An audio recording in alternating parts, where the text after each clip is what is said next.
First, family corruption that the mainstream press will have to do backflips to ignore. Joe Biden loves to claim that he knows nothing about Hunter Biden's business dealings, never knew anything about all those deals that made the entire family stinking rich. But today, proof has been revealed that the president is, in fact, a liar, if you didn't already know. The Daily Mail reporting a voicemail from 2018. Joe Biden calling Hunter in regards to a story about one of Hunter's Chinese business partners who had been arrested for bribery. If you get a chance, give me a call. Nothing urgent. Just want to talk to you. I thought the article, at least the thing online, it's going to be printed tomorrow in the Times, was good. I think it's clear. So that's the president. Well, he would be the president not too long after that, back in 2018. Telling his son that he thinks his son is in the clear with his dealings with the Chinese. He didn't know anything about those dealings, though, right?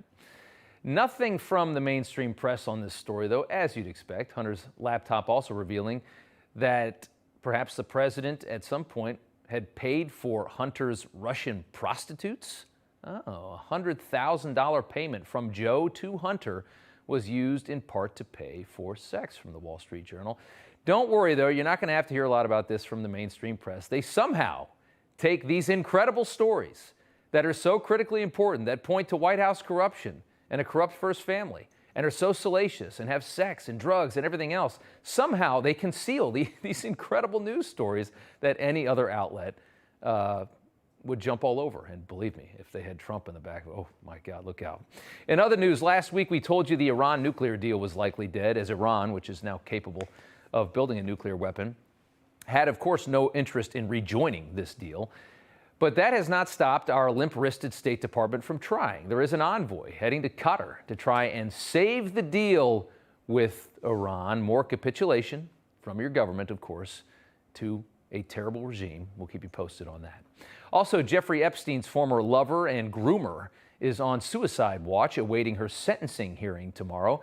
Ghislaine Maxwell has been convicted of sex trafficking. Prosecutors have asked for a minimum 30 years in prison. Sadly, the real prize that everybody wanted from this case, Maxwell's client list, and who could be on that list, well, that for now does remain sealed. Also today, Biden's hyper-partisan Health and Human Services Secretary says he might use your money to transport pregnant women to places where they can still get abortions. We are working with supporters on the ground to make sure that we are providing services to women where we can. We are looking into everything, including assisting in transportation, something that HHS doesn't typically do. Can you do that legally? Talk to me later. I mean, have you ever seen, they don't care anymore about the laws. They only care about their agenda. They prove this time and time and time again on every single issue.